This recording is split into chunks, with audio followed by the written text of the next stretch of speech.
What if you inverted that, the opposite of it, of what he just said? What would that sound like?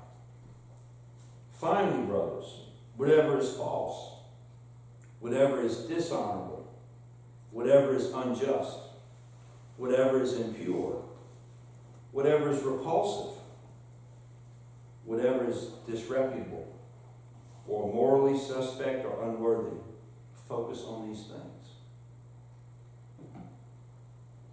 Sometimes, isn't that what we do?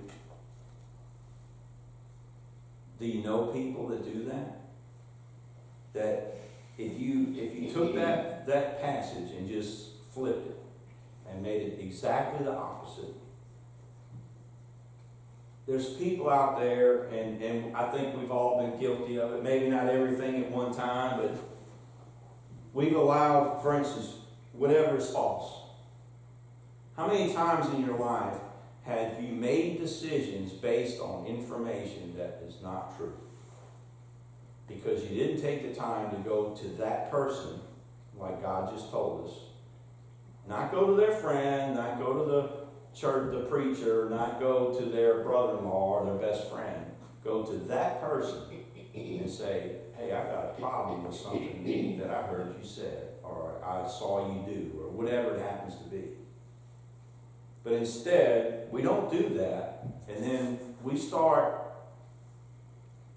basing our opinions, probably more important, our actions.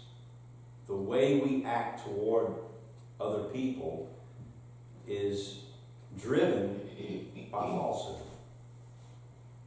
Whatever is dishonorable, whatever is unjust. These are things that we all allow ourselves to get caught up in. And all of those things that we just talked about, if that's what we allow to happen, we're going to be one of those people that's down in depression. And then especially this time of year, we start to think about all the things that we don't have, or all the things that we're not going to get for Christmas. Okay? And it's going to drive us into depression. So we need to focus on what God has said and be smart about it. Okay? Just don't think that, okay, he says, finally, brothers, whatever is true. Well, you have to seek truth. Whatever is honorable, whatever is just, whatever is pure, you have to seek those things. That takes effort. You have to seek, you have to fight for it. This everything I've talked about this morning, these are messages that were told to believers and Christians. So the number one thing is that if you're not a Christian, then you're going to miss out on a lot here. Your life is going to struggle. You're going to struggle with things and not have the support, the love, not only from God, but from the church.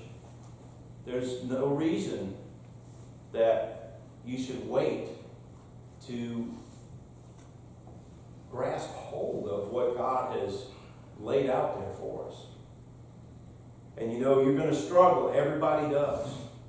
But fighting the good fight is rough.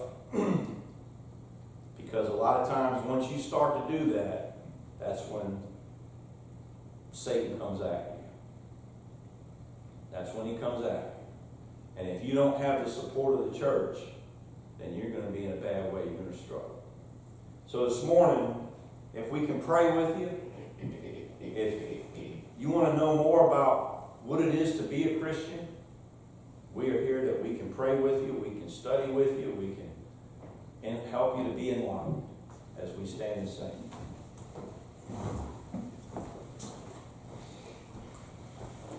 There's a fountain free, 'tis for you and